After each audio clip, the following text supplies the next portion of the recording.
하나님의 말씀 같이 봅시다. 요한일서 5장 13절부터 21절입니다.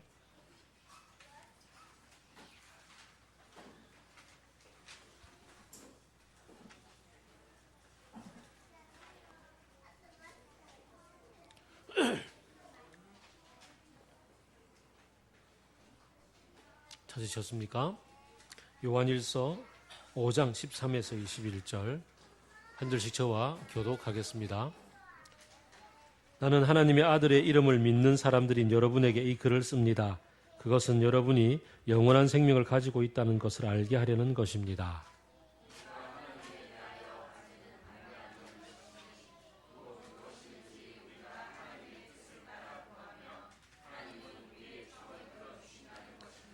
우리가 무엇을 구하든지 하나님이 우리의 청을 들어주신다는 것을 알면 우리가 하나님께 구한 것들은 우리가 받는다는 것도 압니다.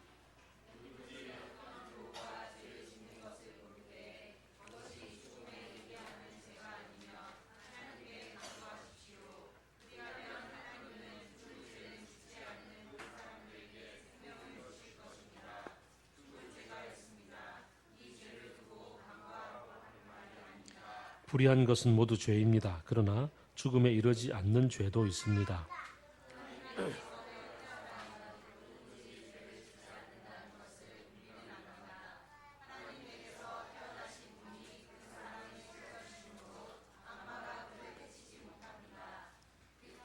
우리가 하나님에게서 났다는 것을 우리는 압니다.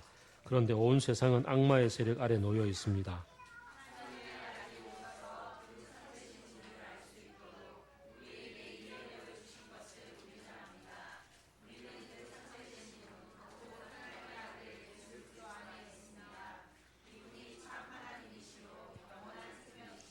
같이 읽읍시다.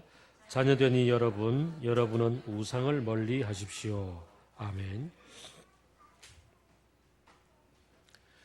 편지가 일반적으로 편지를 딱 쓰면 마지막에는 어떻게 마치죠?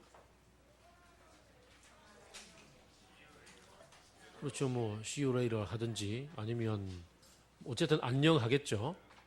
근데 오늘 본문을 보면 편지가 마치는 글이 아닌 것 같죠. 그죠?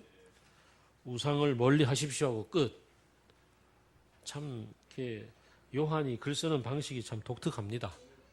근데 가만 보면 이 편지는 어떻게 보면 편지가 아니다라고 생각해 볼 수가 있겠죠. 우리가 읽었던 13절을 보면 나는 하나님의 아들의 이름을 믿는 사람인 여러분에게 이 글을 씁니다라고 얘기하죠. 복음서 특별히 요한복음 같으면 예수가 하나님의 아들이심을 알게 하기 위해서 이 글을 썼다라고 얘기하는 목적이 나오는 반면에 요한일서는 이미 그리스도인인 여러분에게 편지를 씁니다라고 얘기를 하죠. 그래서 이 글의 목적에 따르면 요한일서는 그리스도인 양육서다 이렇게 할 수가 있겠죠.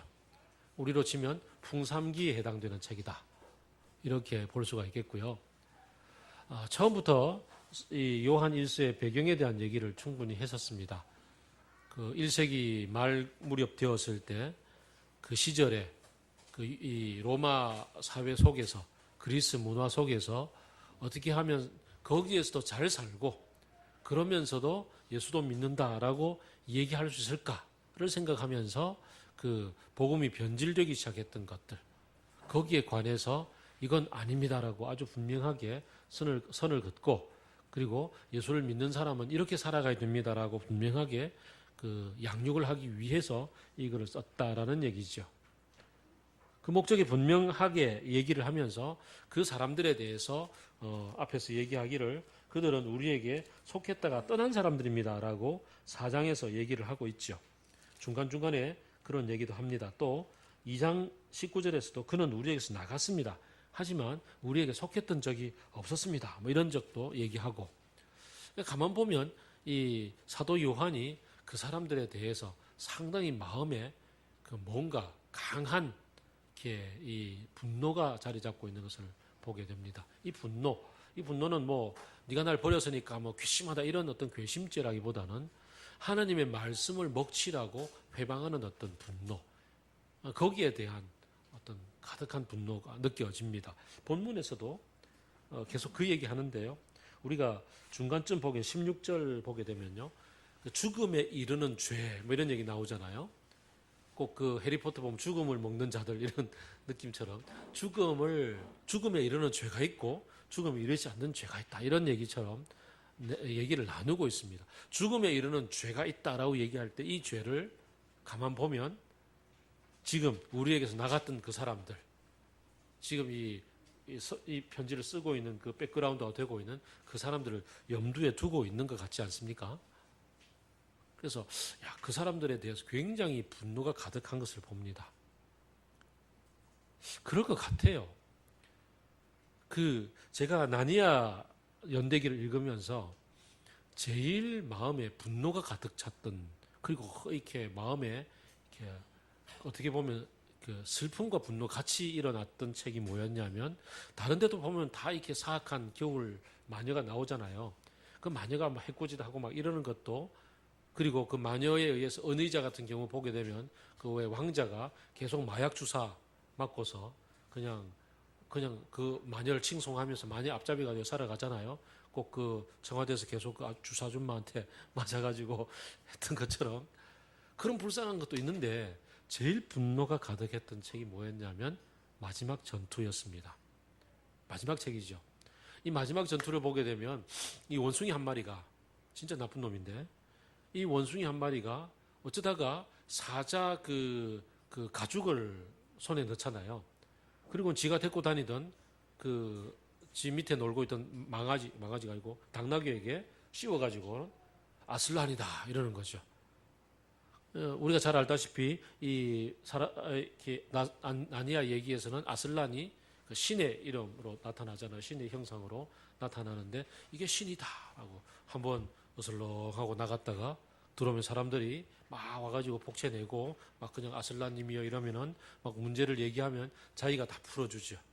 자기가 뒤에서 이렇게 감나라 판나라 딱 하면은 이 당나귀가 나가서 아슬란처럼 쫙 행동하면서 지나가면 지가 나와서 이렇게 다 풀이 해주고 다 걷어가고, 진짜 사악한 방식으로 자기의 배를 채웠습니다.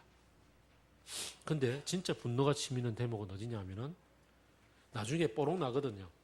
이게 가짜 아슬란이었다는 것이 뽀록이 나는데, 이 기간 동안에 그가 아슬란의 이름으로 아슬란의 행세를 하면서 사람들에게 살아왔기 때문에 그 이전부터 아슬란 하게 되면 참된 신이었고 나니아 전체를 다스리는 참된 왕이었는데, 그가 저질러 왔던 악행들이 지금 쌓였잖아요. 악행들이 쌓여오면서 점점 사람들 마음속에 아슬란에 대한 믿음이 사라지는 거예요. 아슬란에 대한 실망감이 가득 차기 시작하고 믿음이 사라지면서 뽀록 났을 때 그럴 줄 알았다. 동시에 진짜 아슬란에 대한 믿음을 다 놓쳐버린 거예요. 이게 진짜 화가 나는 대목이고 이게 진짜 분노가 치미는 대목인 거죠. 지금 예수님이 십자가에 돌아가시고 1세기도 지나지 않은 이 시점쯤 되었을 때에 이 사도 요한이 진짜 오늘 이 죽음에 이르는 죄라고 얘기하고 분노하고 있는 대목이 뭐냐면 마지막 한 대목. 여러분은 우상을 멀리 하십시오. 근데 이 우상이 뭐냐면 예수의 이름을 가진 우상인 거예요. 하나님의 이름을 가진 우상인 거예요. 다른 건 다 참을 수 있겠는데 예수의 이름으로 얘기하는데 이게 우상인 거야.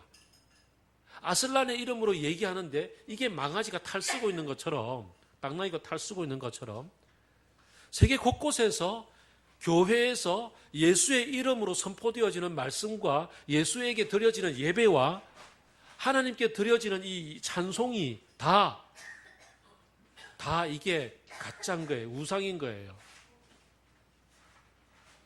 이게 정말 분노할 일인 거죠.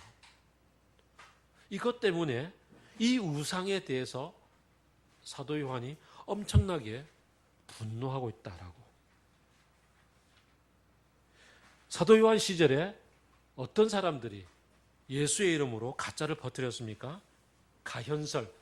예수님은 참된 영에 계신 신인데 그가 어떻게 더러운 몸을 입고 올 수 있냐? 그러니까 가짜로 입고 왔다. 뭐 이런 것들을 그 시대에 퍼뜨렸단 말이죠. 그게 오늘날 우리 시절에 생각해보면 별거 아닌 것 같아도 그 시절에는 굉장히 영향력이 있었단 말이죠. 또 어떤 사람들은 나는 참된 영혼의 지식을 가지고 있어.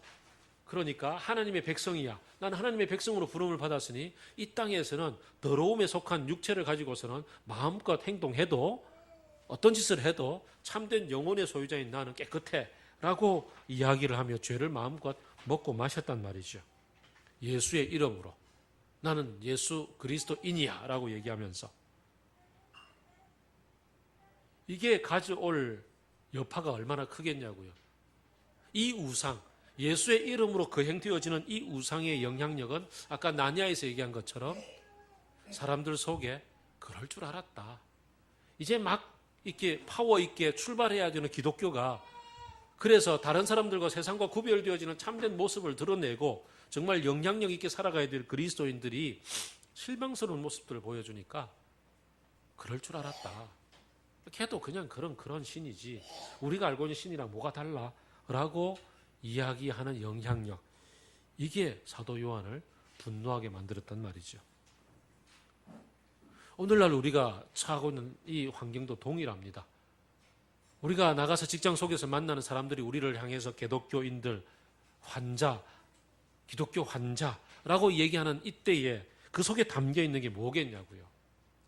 그동안 우리를 포함해서 우리 주변에서 수많은 그리스도인들이 뭐니 해도 머니를 숭배하면서 머니에다가 예수의 옷을 입혀서 예수라고 얘기하면서 그렇게 성공 마인드로 달려갔던 그러한 기독교, 가짜 기독교, 그런 우상을 따라 살아왔기 때문에 거기에 물들어서 그런 일들이 벌어졌을 거고, 성령을 내 마음대로 부릴 수 있다고 생각하면서 그냥 희한하고 어떤 그 아주 그냥 요상한 행동들과 현상들을 보여주면서 이게 기독교다라고 얘기하면서 이게 예수교다라고 얘기하면서 예수의 이름으로, 성령의 이름으로 그 일을 행했단 말이죠. 한번 자주 제가 말씀을 드렸습니다만 바로 요 위에 4층에서 누군가와 함께 같이 우리 교회에 함께 있었던 자매를 위해서 어떤 분 모시고 같이 기도하겠다 그래 기도했더니 이 양반 한다는 얘기가 열심히 기도하면서 너 사탄 성령 7잔 마셔 뭐 이런 식으로 얘기하는 거야. 성령을 무슨 뭐 물컵에 따르면 물입니까? 7잔 마시게. 그 성령을 내가 부릴 수 있는 존재입니까? 성령은 하나님이신데. 이렇게 성령의 이름으로 예수의 이름으로 내 마음대로 부리는 조종하는 그런 가짜들 때문에 이런 우상 숭배 때문에 지금 기독교가 기독교를 욕먹고 있다 이 말이죠. 오늘날 가장 또 기독교를 욕먹이고 있는 것 중에 하나가 창조과학회일 겁니다. 뭐 이번에 뭐 무슨 미래과학부 뭐 장관 후보자도 여기 아주 철저한 맹신도더라고 보니까. 뭐 저는 안 가봐서 모르겠는데 제 친구들이 다 갔다 와서 하는 얘기가 미국의 그랜드 캐년 이런 데 가면 캐나다의 그 나이아가라 폭포 이런 거 있잖아요. 그런데 가보면 사람들이 뿅 간대. 와 정말 인간이 작아 보이고 이렇게 위대해 보이는 장면 쫙 보여주면서 하나님이 만드셔서 인류의 역사는 6,000년이야 뭐 지구의 역사는 뭐 6,000년 이렇게 얘기하면 다 믿는다는 거죠. 성경을 엉터리 과학책으로 만들어서 그렇게 전파하고 있는 이런 게 오늘날 우리 주변에 있는 예수 우상입니다. 예수 우상들. 예수의 이름으로 우상이 판을 치고 있어서 분노할 수밖에 없는 것은 진짜 예수님이 욕먹게 된단 말이죠. 진짜 예수님에 대한 믿음을 떨어뜨린단 말이죠. 벌써 사도 요한의 시대에 이런 일이 벌어져 있고 이게 지금까지 계속되어 오고 있습니다. 이런 때에 사도 요한이 분노의 글을 썼단 말이죠. 그러면서 오늘 13절에 사는 얘기가 이 글을 쓰는 목적은 딴 데 있는 게 아니고 전도하기 위한 게 아니고 예수 믿고 있는 여러분이 똑바로 하려고 얘기하는 겁니다. 라고 얘기하는 거죠. 그리스도를 알되 제대로 알고 그리스도를 알되 제대로 그 안에 거할 수 있는 그런 참된 믿음을 갖게 하기 위해서 라고 얘기를 합니다. 여러분이 바로 영원한 생명을 갖고 있음을 알게 하기 위함이고 또 다른 목적 맨 마지막에 딱 한 줄 남겼잖아요. 여러분 우상 숭배하지 않게 하기 위해서입니다. 그러면 어떻게 사는 것이 어떻게 사는 것이 예수를 제대로 믿고 사는 겁니까? 라는 질문이 따라오죠. 참 아까 제가 분노하고 슬퍼했던 것처럼 원숭이 때문에 모든 사람이 아슬란이 있다는 확신 자체를 갖지 못하게 되었단 말이죠. 그래서 질문합니다. 많은 사람들이 그럼 참 믿음이 뭡니까? 지금까지 내가 전통 교회를 살아오면서 교회 속에서 믿고 따라왔던 게 가짜란 말입니까? 그럼 뭘 믿어야 됩니까? 라고 얘기를 하죠.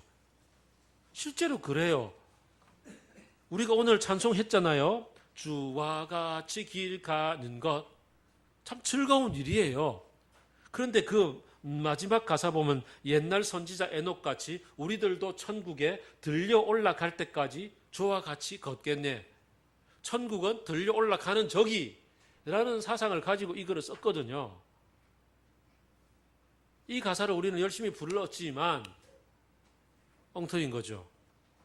지난 금요일 날 저희 큐티 나눔을 여러분 들으신 분은 압니다.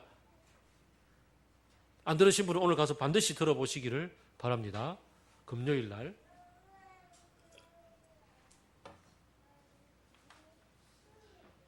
이런 회의 때문에 엉터리 아슬란 때문에 그럼 참된 믿음이 뭡니까? 라는 질문을 하게 되죠.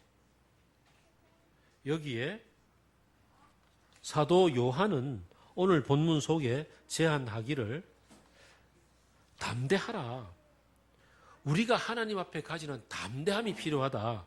너희에게 이미 요한이 앞에서 쭉 얘기해 왔죠. 기름 부음이 있으니 여러분 속에 성령께서 거하시니 여러분이 믿고 있는 알고 있는 참된 인격이신 하나님 예수님이 진짜 계시기 때문에 그분과 교제하고 있는 그것 자체가 핵심입니다.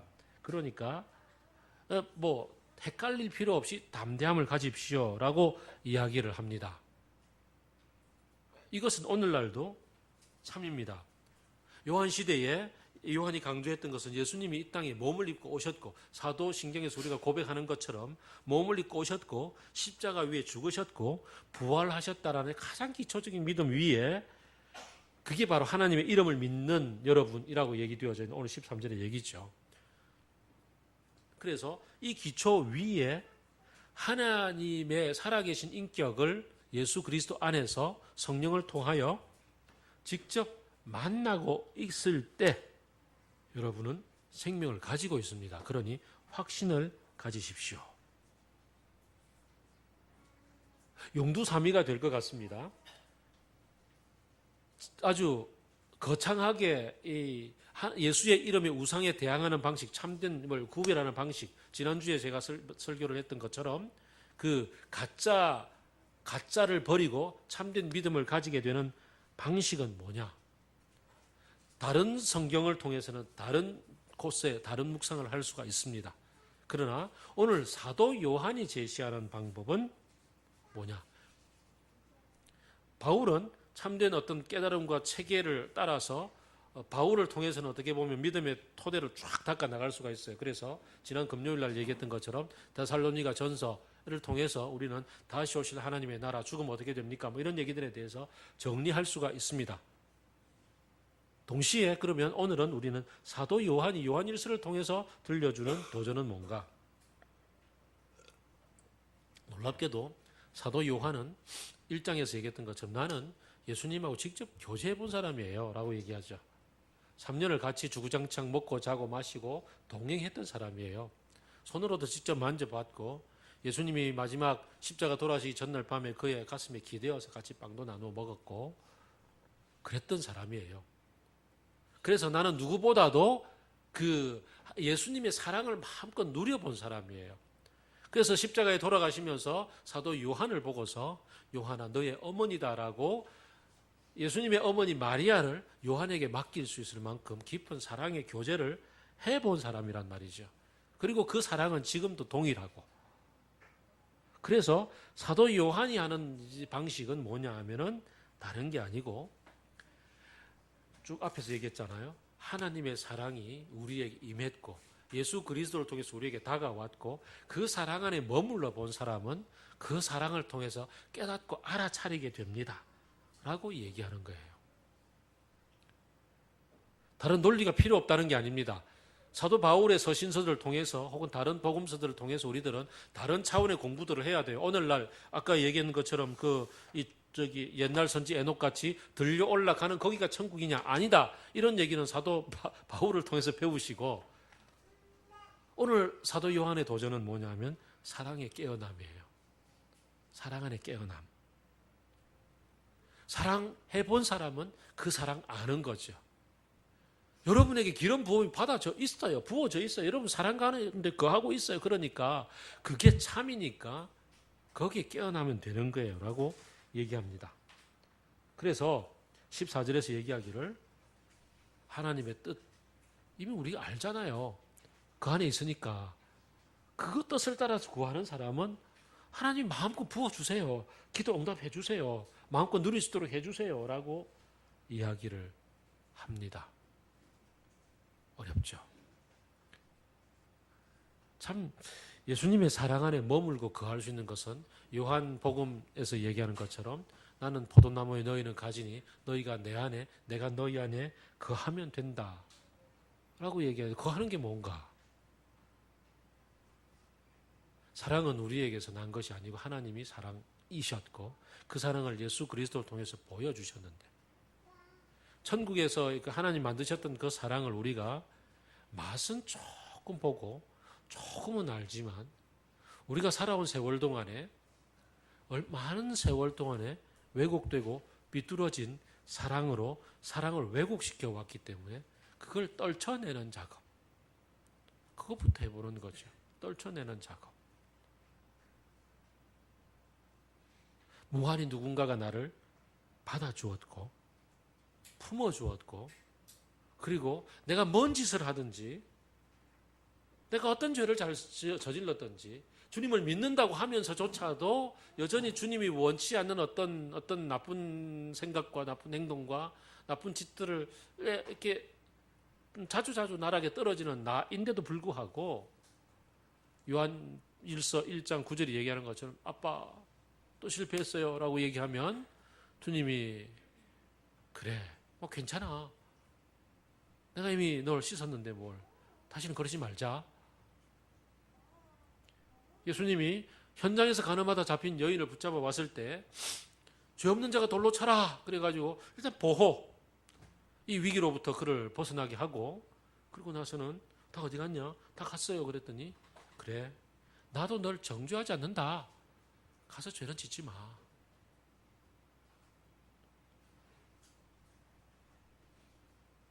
제 아내가 워낙에 살림을 많이 하다 보니까 어깨가 아파요. 높은 데도 많이 올리고 이렇게 많이 올리다 보니까 어깨가 아파가지고 힘들어요. 그래서 제가 맨날 안마 해주고 하는데, 어제였나 오늘 아침이었나 어쨌든 아파요. 그래. 그래서 제가 그랬어요. 이제부터 자꾸 올리지 말라니까. 그러니까 제 마음에는 나 시켜 이런 얘기인데 제 표현은 올리지 말라니까. 이건. 봐라, 네가 맨날 올리니까 네가 아프지, 네 탓이야 로 듣는 거죠. 누가 잘못했게요?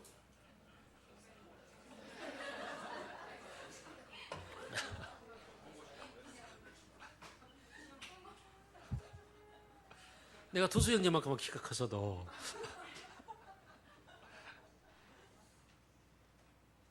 사랑을 우리가 어린 시절부터 연습해왔던 우리 세계 속에서 말하는 방식이나 듣는 방식이나 모두 속에 품어주고 무한히 격려하고 받아주시는 그 사랑이 연습이 부족하고 알아차리는 것도 부족하고 표현은 더더욱 부족하고, 이런 시대 속에 예수님이 그 여인에게 나 너 정죄하지 않아 한마디를 했단 말이죠. 이 얘기는 오리식으로 표현하면 어떻게 표현할 수 있을까요? 아내에게 제가 그래 참 내 만나고 고생 많구나, 그 순간에 문맥 전혀 맞지 않게 내 만나 고생 많네 한마디 했으면 될 걸, 그지? 그랬으면 점수 팍팍 땄을 건데, 난 너 정죄하지 않아 이 얘기가 우리 자녀에게도 마찬가지겠죠. 자녀에게도 자네가 잡니까? 그렇지. 배가 아파서 그래. 그래, 안 자고 있어. 그러니까 또 자 이렇게 하는 것보다 네가 많이 힘들구나. 괜찮아. 누워 있어도 돼. 이것부터 시작하는 거지. 그러니까 이게 힘들죠, 그죠? 그냥 받아주는 거. 사고 치고 왔는데 또 사고 쳐서가 아니고 그래, 너 모험심이 대단했구나 이렇게. 예수님이 나 너 정죄하지 않아 이 얘기는 너의 모험심이 그런 일을 저질렀군. 뭐 이렇게 아니 그런 한번 사고 쳤네. 이런 걸 비슷할 거단 말이죠, 그죠? 그리고 나서 이렇게 차근차근 이렇게 그 예수님의 사랑에 녹아들다가 어느 순간 이런 나를 위해 예수님 십자가에 돌아가셨구나가 부딪혀오는 날이 있는 거죠. 이게 부딪혀오고 이게 충격으로 다가올 때, 뭐 베드로도 마찬가지죠. 나 절대 예수님 안 버려 막 이러다가도 3번이나 부인하고 떠났던 그 순간, 사실 나 베드로 참 많이 와닿아요. 정말 많이 와닿아요. 그 위기의 순간에 내가 거기 있으면 분명히 나 부인했을 것 같아. 그리고는 나 그런 적이 많았으니까. 이번에 그 하나복 김해 소리내 가가지고 지난번에 한번 얘기했던가요? 김해 소리내 가가지고 또 뭐 저녁에 게임 한다고 했는데 젠가 게임을 했는데 젠가 딱 하나 뽑으면 안에 질문이 있어. 질문에 대한 대답을 해야 되는 거죠. 저에게 나왔던 질문 분명히 안 쓰러뜨리고 뽑았는데 그 다음 질문이 뭐였냐면 생애 가장 부끄러웠던 적이 언제였습니까? 제가 얘기했잖아요. 대학 1학년 때 효원 극예술연구에 들어가서 주연 배우로 발탁이 돼서 열심히 연습하고 공연 일주일 전에 도망갔어요. 형님이 엄청 실망한 눈빛으로 네가 그랬어? 분명히 예수님이 형님 자리에 있었다면 난 너 정죄하지 않아 이 얘기를 할 건데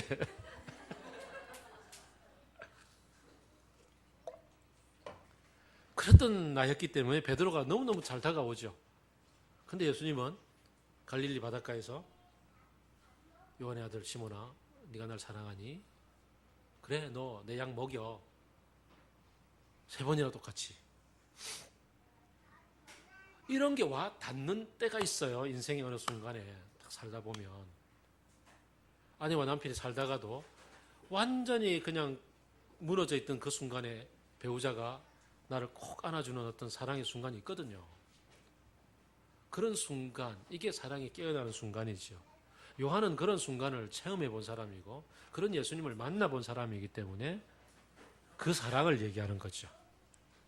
그리고 그 사랑에 머물러 본 사람이기 때문에 그 사랑 안에 있으면 내가 실패해도 죄를 지어도 주님 앞에 가지고 가면 저는 미쁘시고 신실하시고 의로우사 우리 죄를 용서해 주신다라고 1장 9절에서 분명히 얘기했잖아요.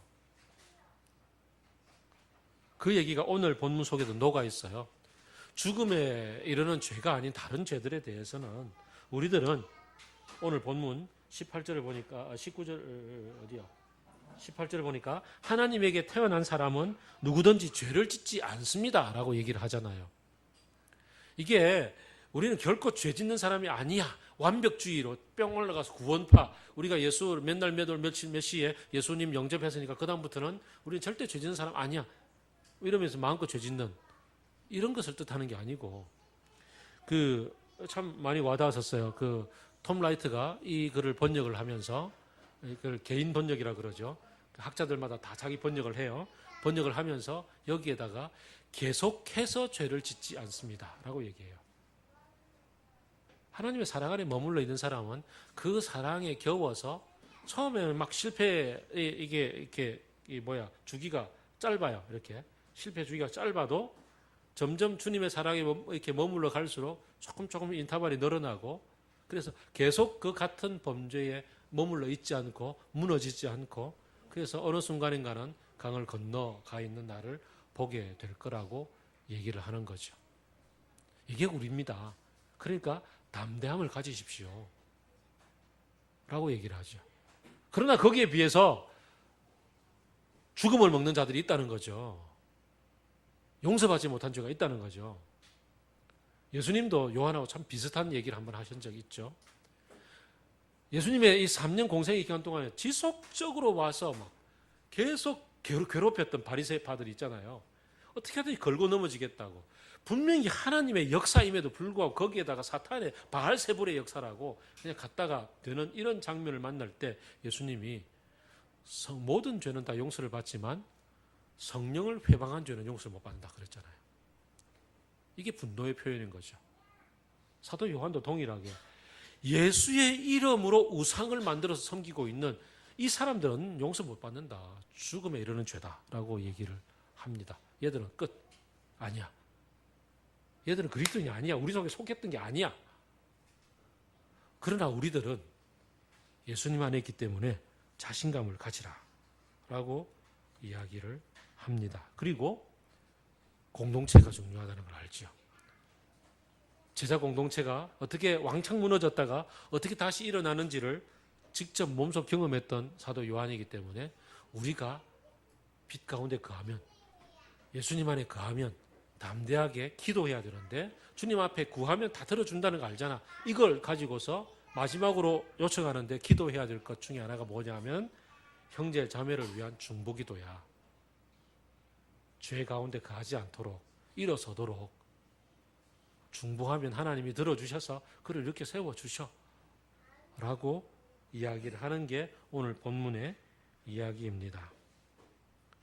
공동체로 모여 있을 때 서로가 이렇게 어떤 때는 내가 이래 서 있으면 배우자가 망가지고 내가 좀 무너져 있을 때 배우자가 일어서 있기도 하고 이런 것처럼 우리 공동체 식구들이 다 그렇게 서로 이렇잖아요.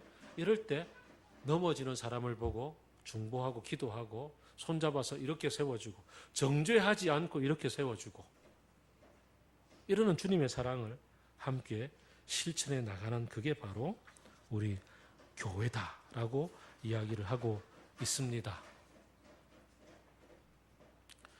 요한일서를 이렇게 처음에는 묵상을 하면서 이 전체로 통째로 이렇게 설교를 해보는 게 이번에 사실 제가 처음이거든요. 요한일서가. 헷갈려요. 요한의 이게 논리를 따라간다는 게 막 중구난방했던 말 또 하고 또 하고 해갖고 처음에는 설교가 되게 힘들었는데 마지막 날 되니까 오늘로 이게 설교하면 이제 3개월 쉰다는 이 해방감 때문에 이렇게 정리가 잘 돼요.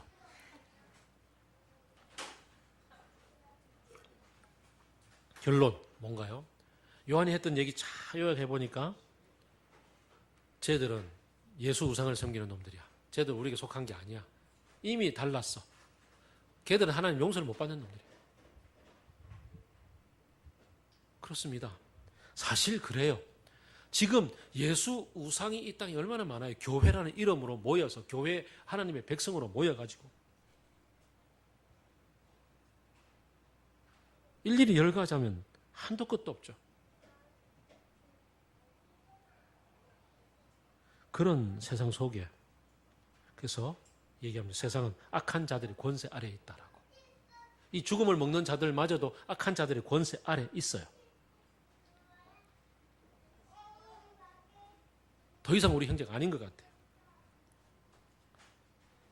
나디아에서 슬픔을 느꼈던 것처럼 사도 요한이 분노하고 있는 것처럼 옥하는 목사님이 주님 곁에서 지금 분노하고 계시는 것처럼 내가 이러려고 강남에서 제일 큰 교회를 만들었던가라고 함께 섬겼던가라고 분노하고 있는 것처럼 가짜들이 너무 많은 세계 속에 진짜로 살아가는 유일한 길은 주님의 사랑 안에 머무르고 깨어나는 겁니다. 주님의 사랑 안에 머물고 깨어나는 게 이런 겁니다. 나니아 마지막 전투의 끝으로 가는 장면 속에 보면 뭐가 있냐면은 이제 세상에 이제 가짜 이 아슬란 때문에 분노하고 여기에 덧붙여 살던 어떤 사악한 무리들이 와서 이번 기회에 진짜 나니아를 알고 진짜 아슬란을 믿고 살아가는 사람들을 다 몰아내기 위해서 마지막 전투를 벌였잖아요. 여기에 아슬란은 이 세계에 더 이상 소망이 없음을 알고 요한계시록의 표현에 의하면 똑같은 사도 요한이죠. 요한계시록의 표현에 의하면 촛대를 옮기기로 하시죠. 이 세계에 문 닫고 새로운 세계를 만들기로 하시고 이 땅 옮기기로 하십니다. 그 문이 어디 있냐면 헛간인데요. 전투에서 마지막에 이 악에게 밀려가지고 이 피터, 수잔 전부 다 우리 주인공들이 헛간 안으로 뛰어들고 또 이 세계 속에 그 실망과 좌절 때문에 더 이상 아무도 못 믿겠다라고 회의주의에 아주 극단을 달리고 있던 난쟁이들도 쫓겨서 들어옵니다. 아슬란, 진짜 아슬란 너것도 못 믿겠고 가짜 아슬란 니도 가짜인 거 알겠고 악한 너것도 진짜 악한 거 알겠고 도대체 나는 어디를 믿으란 말이냐 이러고 살았던 난쟁이들이었는데 어쨌든 이러고 저러고 이러다가 쫓겨가지고 들어왔어요. 피터와 수잔과 에드먼드와 우리의 주인공들은 헛간으로 뛰어드는 순간 새로운 세계가 펼쳐지는 걸 보았어요. 새로운 나라가 펼쳐지는 걸 보았어요. 아슬란이 새롭게 만든 나라. 근데 난장이들은 뛰어들어왔는데 새로운 세계를 본 게 아니고 헛간, 비좁은 헛간을 그대로 느끼고 있는 거예요. 그리고는 웃기는 게 피트와 수잔과 에드먼드와 기타 우리의 주인공들이 볼 때 이 멋진 이 들판에 꽃들이 만발하고 새들이 울고 태양이 아주 멋지게 빛나고 있는 이 들판 속에 저 옆에 한 귀퉁이에서 오들 떨고 있는 거야, 난장이들이. 이미 하나님 나라에 들어와 있는데 하나님의 나라는 예수 그리스도를 통해서 이 땅에 이미 왔는데 때가 되었다. 하나님의 나라가 너희에게 왔다라고 얘기했는데 하나님 나라 안에 있으면서 여전히 눈이 멀어서 회의론에 빠져서 믿지 못해서 아슬란을 따르지 못해서 하나님을 보지 못해서 구석에서 오글오글 그리면서 아직까지 야 밀지 마, 찌르지 마, 깜깜해, 어두워 이러면서 갇혀 살고 있는 사람들. 그 속에 우리는 이미 임한 하나님의 나라를 보고 누리고 사는 사람들이잖아요. 사도 요한은 이걸 알거든요. 이걸 알기 때문에 지금은 어두움의 속에 속해 있고 19절이죠. 세상은 악한 자들의 권세 속에 있고 그러나 이미 임한 하나님의 나라를 우리는 알고 있다라고. 생명과 빛에 속해 있다고. 우리는 빛 가운데 거하고 있다고.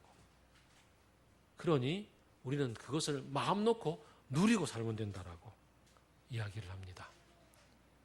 놀랍고 안타깝게도 같은 교회라는 이름으로 모이고 있음에도 불구하고 같은 예수라는 이름을 사용하고 있음에도 불구하고 어떤 이들은 이 난장이들처럼 어두움 가운데서 오들오들 떨면서 어떻게 하든 자기 공간 더 확보하기 위해서 밀치고 땡기고 차고 이렇게 확보하기 위한 전쟁을 하고 있습니다. 교회라는 이름으로, 예수라는 이름으로 이 예수 우상을 따르는 사람들이죠.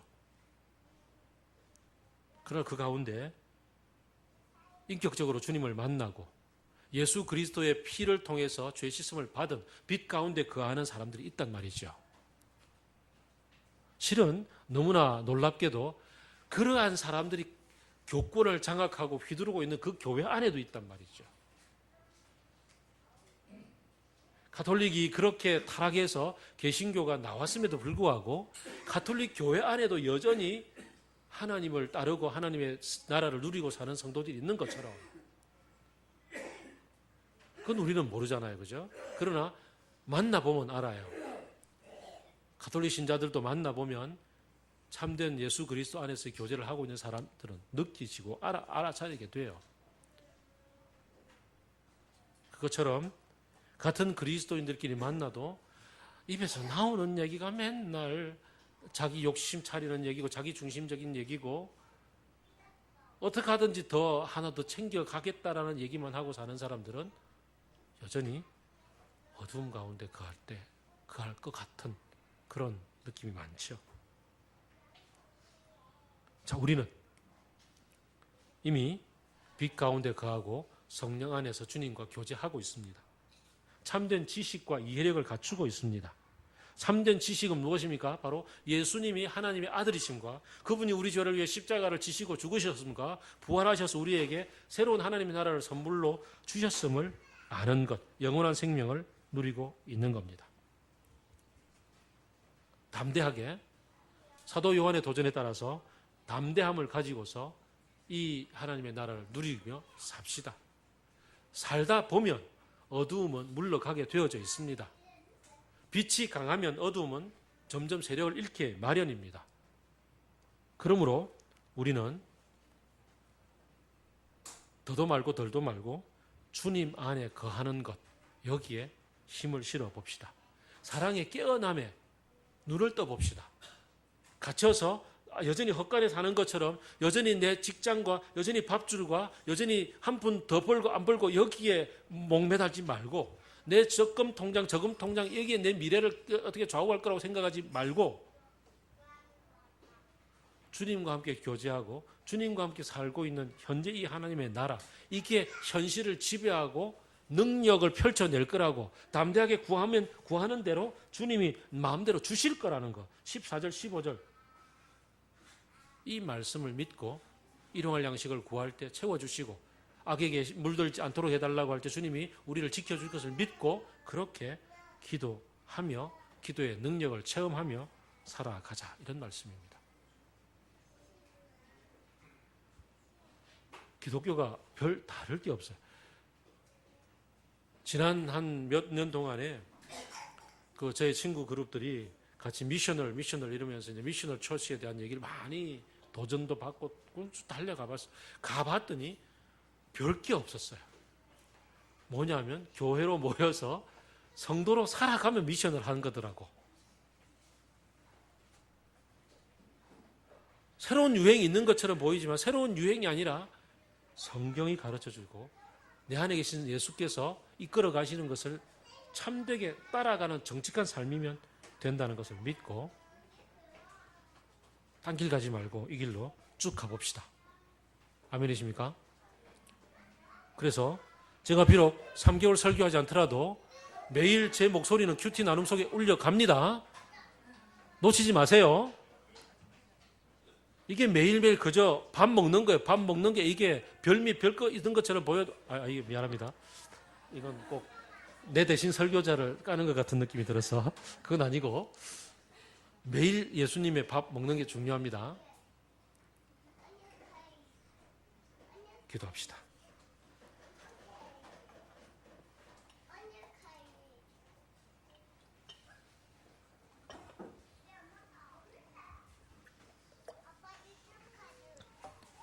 우리가 오직 해야 될 것은 늘 같이 살아왔는데 늘 살아온 조강지처가 진짜 남편을 제일 사랑하는 분이더라는 것을 깨닫는 것처럼 막 신혼에 막 열에 들떠 있는 그런 커플의 사랑이 30년, 40년을 같이 살아온 부부의 진한 애정에 발세 때만큼도 못하다는 그런 것처럼 내가 만나온 예수님, 다른 분 아닌 그분이 얼마나 나를 진하게 사랑하는지, 내가 또 얼마나 그분에게 진하게 사랑하고 있는지 그걸 알아차리고 깨닫는 게 중요해요. 그걸 알아차리면 사랑의 나눔과 사랑의 헌신과 사랑으로 세상을 새롭게 살아갈 수 있는 능력이 생깁니다. 아무리 어두움이 우리를 위협한다 할지라도, 아무리 예수 우상이 우리를 저기하라고 이끌어 간다 할지라도 우리는 그게 가짜인 걸 안단 말이죠. 같은 이름을 써도 가짜인 걸 알고 진짜 예수님은 내 안에 계신다는 것, 그 예수님과 교제하며 매일매일 말씀 안에서 격려받고 지지받고 새로움을 누리며 살아가는 이 삶을 놓치지 않고 살게 하여 주옵소서. 기도하겠습니다.